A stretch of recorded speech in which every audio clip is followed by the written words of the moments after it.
दोस्तों आप सब कैसे हैं?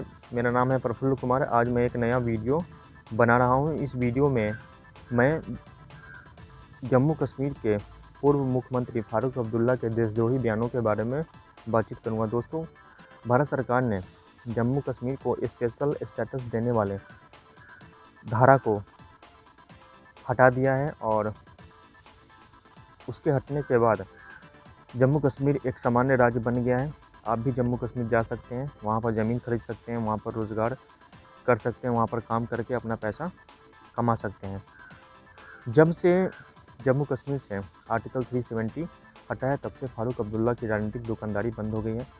ये राजनीति में रहकर राज्य के संसाधनों को जो लूटा करते थे उनका यह धंधा बंद हो गया है। तब से उन्होंने भारत के खिलाफ भौंकना शुरू कर दिया है। कुछ दिन पहले इन्होंने कहा था कि जम्मू कश्मीर के लोग चीनी शासन के अंतर्गत रहने के लिए तैयार है। इन्होंने अब कहा है कि वो चीन की मदद से जम्मू कश्मीर में 370 बहाल करेंगे और उनके पुराने दिन वापस आएंगे। यह बयान देशद्रोही है और फारूक अब्दुल्ला के खिलाफ देशद्रोह का केस चलना चाहिए। लेकिन आपको पता ही होगा कि देश में सेकुलरिज्म है और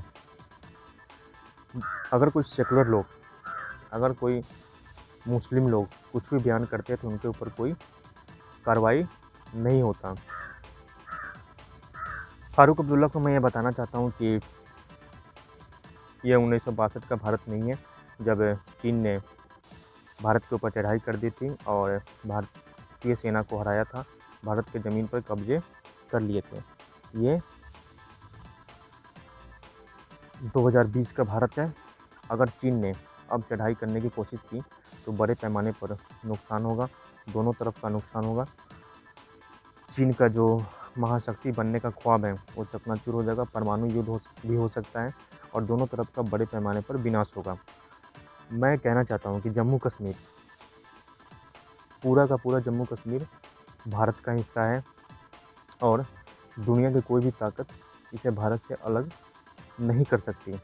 जम्मू कश्मीर का जो हिस्सा पाकिस्तान के कब्जे में है उसे कभी न कभी भारत में शामिल होना है और वो हो के रहेगा। ये दीवार पर लिखी हुई इबारत है, इसे कोई नहीं मिटा सकता। फारूक अब्दुल्ला को अगर भारत में रहने में इतनी ही दिक्कत हो रही है, पाकिस्तान उन्हें जन्नत लग रहा है और चीन की कम्युनिस्ट सरकार के या चीन की तरक्की की वो इतने ही दीवाने हैं, तो अपना बैग उठाएं और पाकिस्तान या चीन वो जहाँ जाना चाहते हैं वहाँ निकल लें। पाकिस्तान की हालत ये है कि वह देश अब सेल्फ डिस्ट्रक्शन के कगार पर है। उस देश में भ्रष्टाचार, जातीय नरसंहार, गरीबी, भूखमरी, प्राकृतिक आपदा, बहुत सारी समस्याएं हैं और उस देश में अव्यवस्था का आलम है, बनाना रिपब्लिक है। उस देश के जितने पढ़े लिखे और धनी लोग हैं, जिनके पास दिमाग है, वो अपना पैसा लेके अन्य देश में जा रहे हैं और वहीं सेटल हो रहे हैं। तो पाकिस्तान किसी के सपनों का मुल्क नहीं हो सकता। वो एक सेल्फ डिस्ट्रक्शन मोड में है। कब छिटक जाए, कब टूट जाए, पता नहीं चलता। चीन भले ही एक संपन्न राष्ट्र है, एक सफल राष्ट्र है, लेकिन वहाँ पर मुसलमानों की कोई इज्जत नहीं होती है। फारूक अब्दुल्ला को यह पता होना चाहिए कि चीन में उइगर मुसलमानों के साथ बदतमीजी होती है, उन्हें दाढ़ी नहीं रखने दिया जाता है, उन्हें इस्लाम के रीति रिवाजों को अपनाने से मना किया जाता है। बहुत सारे मुस्लिमों को री एजुकेशन कैंप में रखा गया है, उनकी तबीयत से धुलाई होती है, उनको कुरान पढ़ने से मना किया जाता है, उनको पोर्क खिलाया जाता है और उनको शराब का सेवन कराया जाता है। चीनी अधिकारी मुस्लिम औरतों के साथ सोते हैं और उनके साथ मज़े लेते हैं। तो फारूक अब्दुल्ला को अगर ये पता नहीं कि चीन कैसा है और वह मुसलमानों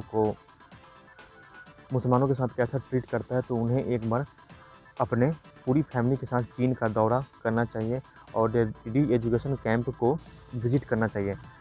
उनको यह पता चल जाएगा कि चीन कितना क्रूर है और अन्य धर्म के लोगों के लिए वो कितना निर्दयी है।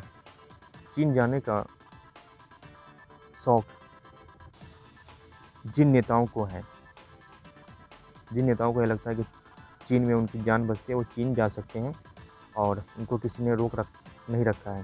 फारूक अब्दुल्ला अब देश की राजनीति में इरिलेवेंट हो गए हैं, अप्रासंगिक हो गए हैं। उन्हें एक कुत्ता भी नहीं पूछता, उनकी कोई पूछ नहीं होती, इसलिए वो आवारा कुत्ते की तरह भौंकते रहते हैं। उनको भौंकने से भारत पर कोई फर्क नहीं पड़ने वाला। भारत किसी भी हाल में जम्मू कश्मीर तो नहीं छोड़ने वाला। जम्मू कश्मीर भारत में रहना चाहिए, तभी भारत की सुरक्षा सुनिश्चित हो पाएगी। अगर भारत और चीन में लड़ाई होती है, जैसा कि फारूक अब्दुल्ला की इच्छा है, तो चीन को काफ़ी नुकसान झेलने होंगे और चीन ये भूल जाए कि वो भारत की ज़मीन पर अब कब्जा करके बैठेगा और भारत कुछ नहीं करेगा। इसलिए मैं फारूक अब्दुल्ला से ये कहना चाहता हूँ कि वो कुत्ते की तरह भौंकना बंद कर दे। उनके भौंकने से हमें कोई फ़र्क नहीं पड़ता, फालतू का पब्लिक को इरिटेशन होती है। इरिटेशन में किसी ने उनका किसी दिन अगर पत्ता साफ़ कर दिया तो बड़ी प्रॉब्लम हो जाएगी। बुढ़ापा चैन से काट ले। उन्होंने राजनीति में बहुत सारे भ्रष्टाचार किए, बहुत सारा माल बनाया, इससे लोगों को कोई दिक्कत नहीं। हमने भ्रष्टाचार किया, माल बनाया, अब माल खाओ और बुढ़ापा चैन से निकल लो। बुढ़ापे में चूतियापंती मत फैलाओ, आराम से जियो और पतली गली से ऊपर निकल लो। फालतू का भारत में रहकर चीन और पाकिस्तान की तरफदारी ना करो। जय हिंद, जय भारत।